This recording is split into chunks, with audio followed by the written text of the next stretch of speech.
Bonjour à tous et à toutes d'être venus. D'abord, nous vous remercions à vous, la RTI, à TV5, à Fraternité Matin, pour être présents à ce jour. Alors, nous sommes ici pour le lancement de notre projet Blagnon, qui est une agence touristique en Côte d'Ivoire, qui organise les circuits touristiques partout, dans toute la Côte d'Ivoire.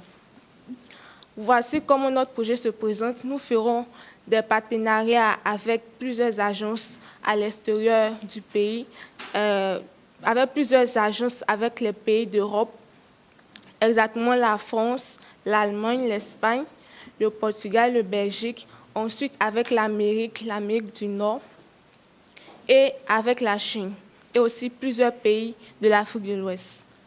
Nous aurons aussi un site Internet. Pour ceux qui ne passeront pas forcément par les agences de voyage, ils pourront s'informer et trouver toutes nos informations sur le site Internet. Aussi, on proposera des guides touristiques en anglais, en français, en chinois, en espagnol et en allemand. Nous voulons vraiment promouvoir le tourisme en Côte d'Ivoire, la culture ivoirienne. Donc, nous vous invitons vraiment à nous soutenir dans ce projet.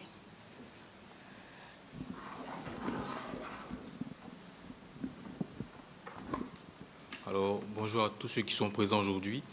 Alors, notre objectif, comme ma collègue l'a si bien expliqué, c'est de promouvoir la culture ivoirienne, promouvoir ce patrimoine que la Côte d'Ivoire a. Et donc, il faut tout d'abord convaincre, montrer l'intérêt de s'intéresser à cette culture qui est très riche. Et donc, nous comptons commencer par attaquer certains médias, bon, enfin, pas attaquer, mais se servir de certains médias comme la télévision, qui est dotée d'une forte audience. Donc nous comptons faire de la pub et aussi, nous comptons aussi montrer ce qui se passe durant les circuits touristiques, notamment par des reportages qui seront diffusés durant le journal télévisé. Aussi, nous allons user aussi des réseaux sociaux comme Facebook, Instagram, mais aussi Snapchat, qui sont aussi dotés d'une forte audience. Donc nous allons probablement faire des directs, on va le dire ainsi. Et nous avons aussi le souhait de louer un stand chaque salon du tourisme international. Et donc il faut savoir que le Salon international du tourisme d'Abidjan est une plateforme de rencontre qui permet aux participants de promouvoir leur destination, mais aussi de comprendre l'évolution du marché du tourisme. Donc nous comptons louer un stand, comme je viens de le dire, afin de montrer les avantages qu'offre notre entreprise. Et nous comptons aussi user de la radio, qui est un fort média aussi très utilisé par les Ivoiriens, surtout dans les embouteillages. Nous voyons qu'il y a pas mal de personnes qui écoutent la radio. Et donc, nous pouvons faire passer des petits spots que nos auditeurs pourront écouter. Et aussi, je tiens à vous décrire le premier circuit que nous envisageons pour nos premiers voyageurs. Donc, nous comptons commencer par la ville de Yamoussoukro, qui a la basilique Notre-Dame de la Paix, qui est un édifice qui a été conçu depuis la période de l'indépendance. Et nous jugeons que cette merveille mérite d'être connue par nos confrères étrangers, mais aussi par nos populations locales. Aussi, nous allons aller à Kossou. À Kossou, il y a un barrage qui fournit de l'énergie et c'est un moyen aussi de montrer à quel point la Côte d'Ivoire s'investit dans la fourniture de l'électricité à toute la population ivoirienne. Voilà. Et après, nous allons à Mans. Pourquoi à Mans? À cause des montagnes. La Côte d'Ivoire a des montagnes. Il y a plein de gens qui ne savent pas cela et qui n'ont jamais vu les montagnes. À quel point les montagnes sont hautes. Donc nous allons aussi organiser des petites campagnes où on pourra escalader la montagne de Mans. Voilà. Et nous allons aussi aller à Korogo, qui sera notre dernière destination. Pourquoi Korogo? Parce que Korogo est une très ancienne ville qui raconte vraiment, je dirais véritablement, l'histoire de la Côte d'Ivoire, à cause des édifices, aussi de l'école coranique qu'il y a là-bas aussi. Et donc, après Korogo, nous reviendrons à Abidjan et nous allons débriefer. Donc là, je laisse la parole à ma charmante collègue Angela.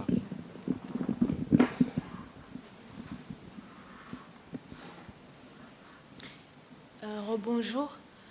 En fait, à Blagnan, nous avons un souci, c'est le voyageur. Nous mettons des commodités à sa disposition pour qu'il puisse être bien portant, à l'aise. Donc, notre premier souci se situe au niveau de la santé, de sa santé. Nous prenons un exemple. Durant un voyage, si un des voyageurs, un des touristes a un malaise, nous avons une équipe de médecins de premiers soins qui est à sa disposition. Et ensuite, nous avons des contrats avec les hôpitaux de proximité des sites touristiques. Ensuite, nous avons des partenariats avec des restaurants de proximité aussi des sites touristiques. Et le logement, au niveau du logement des touristes, nous avons des hôtels minimum 4 étoiles. Donc, nos touristes sont bien logés, bien mis, bien nourris. Et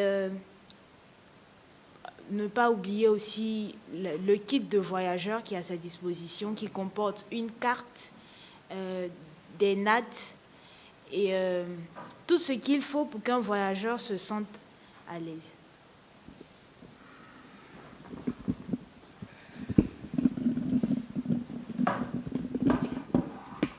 Merci. Nous passons au communiqué. Le ministre du Tourisme de la Côte d'Ivoire, M. Siandou Fofana, a annoncé qu'en 2018, le pays prévoit d'investir 4,5 milliards d'euros, ce qui fait environ 3 000 milliards de francs CFA, dans le secteur du tourisme. L'objectif, en faire le 3e pôle d'activité du pays et devenir la 5e destination la plus visitée d'Afrique. Le secteur du tourisme deviendra ainsi un atout important pour le développement du pays. L'agence touristique Blagnan s'engage alors à être un acteur clé dans la mise en valeur du patrimoine culturel ivoirien. Le nom Blagnan signifie en baoulé « viens voir ». Blagnan invite ses clients à venir voir les merveilles culturelles et culinaires que le pays des éléphants a à offrir. Grâce à nos 15 circuits, nous permettons la découverte de sites touristiques les plus visités en Côte d'Ivoire, à Yamoussoukro, à Bouaké, à San Pedro, à Assini, à Bassam et bien sûr à Abidjan. Mais aussi la visite de petits villages où nos clients pourront aller à la rencontre de villageois et de locaux. Les tarifs varient de 60 000 francs à 120 000 francs par circuit. Nous proposons des tarifs familles nombreuses, voyageurs solitaires et colonies pour les voyages de groupe. L'objectif de Blagnan est de permettre aux locaux et aux visiteurs venant du monde entier de s'imprégner de l'environnement culturel de la Côte d'Ivoire et de découvrir les richesses de notre patrimoine. Nous pensons à Blagnan que la Côte d'Ivoire a beaucoup de choses à offrir aux passionnés de voyage. Et notre objectif est d'être un intermédiaire entre ces personnes-là et les autochtones et les artisans locaux voulant agrandir leur marché. Avant la guerre de 2002, l'État ivoirien avait décidé d'investir dans le secteur du tourisme. Malheureusement, la guerre a mis un frein à cette initiative. Et depuis, dû à une reprise de l'économie un peu difficile, ce n'est que maintenant que l'État a décidé de réinvestir dans ce secteur. C'est dans l'optique de participer à la réalisation de ce projet que Blagnan a été créé par 4 jeunes entrepreneurs ivoiriens. Nous avons organisé cette conférence pour présenter notre projet et pour demander à l'État ivoirien de bien vouloir s'intéresser à notre projet et investir dans les fonds nécessaires pour que nous puissions nous lancer d'ici début 2019. Nous vous remercions.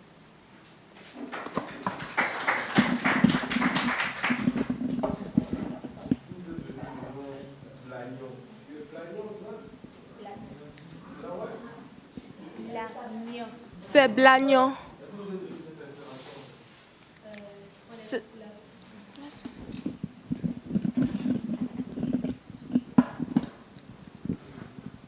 Je suis baoulé, il est baoulé, donc, pardon. Donc, c'est l'une des ethnies les plus répandues en Côte d'Ivoire. c'est joli aussi. Et ça veut dire viens voir. On trouve ça joli, c'est compréhensible, c'est facile à prononcer. J'ai une question par rapport au prix. Vous avez dit que le prix du circuit allait aller entre 60 et 120 000 francs, c'est ce que je veux dire. Et ce prix du circuit, là, il comprend quoi? Le transport pour passer de Yamoussoukro à Kouroukourou, La nourriture. la nourriture, le sommeil, Non, non. Ça, c'est... l'endroit où on dort. Non, non. Qui paye Vas-y. le logement, en fait, du voyageur? En fait, ça dépend. Sur notre site, on peut s'inscrire. Il y a des voyageurs solitaires. Il y a d'autres qui passent par les agences de voyage. Nous avons des partenariats avec les agences de voyage qui nous envoient des groupes. Nous avons des prix de groupe. Pour les hôtels, c'est les agences de voyage qui s'en occupent. Nous, on fait juste la visite et la nourriture. Maintenant, pour les prix de groupe, c'est souvent entre 300 et 600 000, ça dépend. Parce que c'est sur une semaine, 2 semaines. Par contre, pour les voyageurs solitaires qui veulent faire ça en une seule journée, il y a 60 000 francs. Pour les familles, il y a 120 000 francs. Les prix varient. Bonjour, Dominique Abou de Police Magazine. Ma question, c'est au niveau sécuritaire. Nous sommes quand même dans un pays en voie de développement et on ne sait vraiment pas à quel moment une crise peut se venir. Alors, si par exemple, lors de l'une de vos expéditions à Kouroukourou, le pays se trouve divisé en deux. Est-ce que vous avez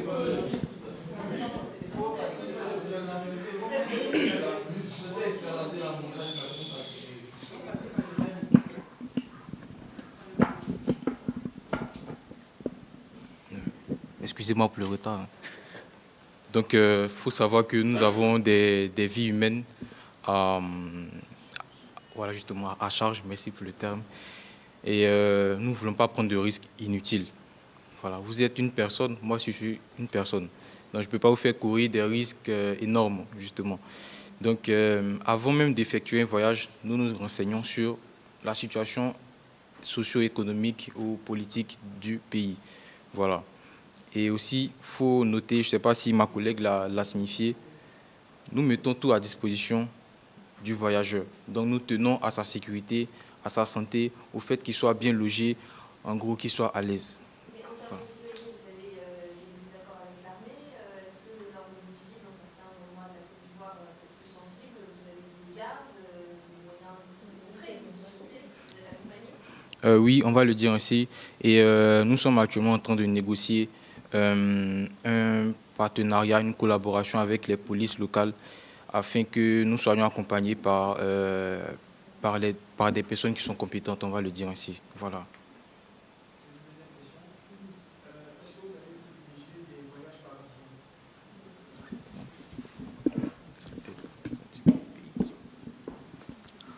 avion? Non, pourquoi? Parce que notre but, c'est de faire découvrir le pays à nos clients. Donc, si l'on prend l'avion, on ne pourra pas trop découvrir le pays. Je pense que par voiture, on peut mieux observer le paysage. Donc, je pense que non.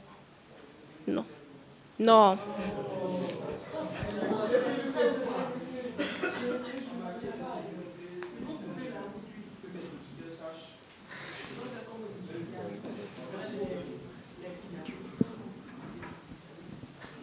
Il n'y a plus de questions. D'autres questions? Est-ce qu'il y a des forfaits privilégiés?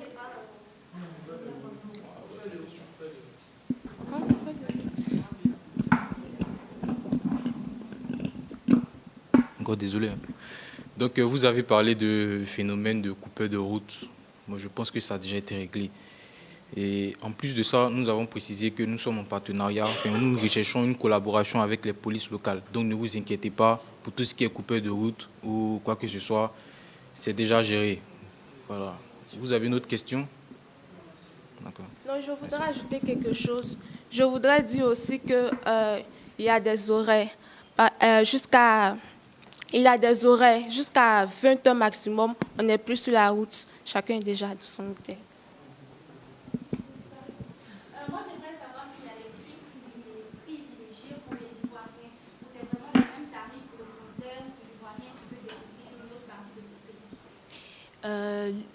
Il n'y a pas de tarif privilégié pour un Ivoirien ou un étranger. Un touriste est un touriste. Donc, tous les prix sont pareils pour tout le monde. Et votre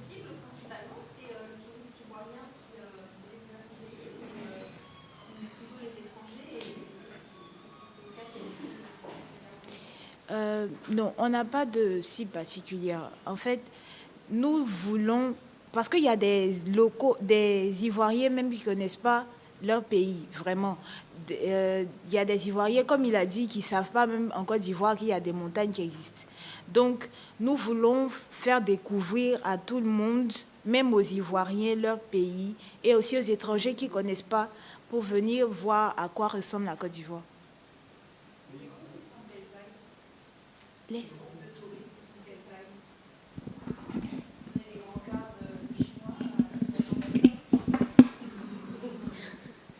Le nombre maximum, ça varie entre 5 et 20 personnes. Parce que nos cars ne sont pas si grands. Pour le moment, on n'a pas encore le financement pour acheter vraiment les vrais grands cars.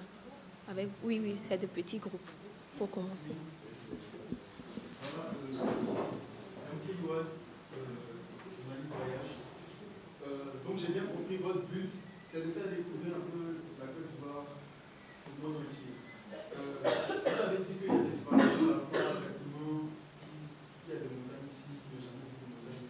Donc ça ne les intéresse pas vraiment, ils n'ont jamais pensé à ça. Non, pas Comment est-ce que vous faites pour attirer la clientèle? Comment est-ce que vous faites pour leur donner cette envie-là de vouloir découvrir leur pays? Alors, merci pour votre question. Et donc là, je suis obligé de revenir sur des propos qu'on a déjà cités. Et donc, nous avons évoqué le fait que nous allons faire connaître ce qui se passerait pendant les voyages à la télévision. Donc, déjà, commencer avec de la pub, nous faire connaître, aussi passer au journal avec des reportages. Oui, vous dites ? Voilà, justement, lorsqu'on sera en train de visiter, par exemple, la basilique, le journaliste aura l'occasion d'interviewer certains voyageurs, d'interviewer aussi les guides touristiques.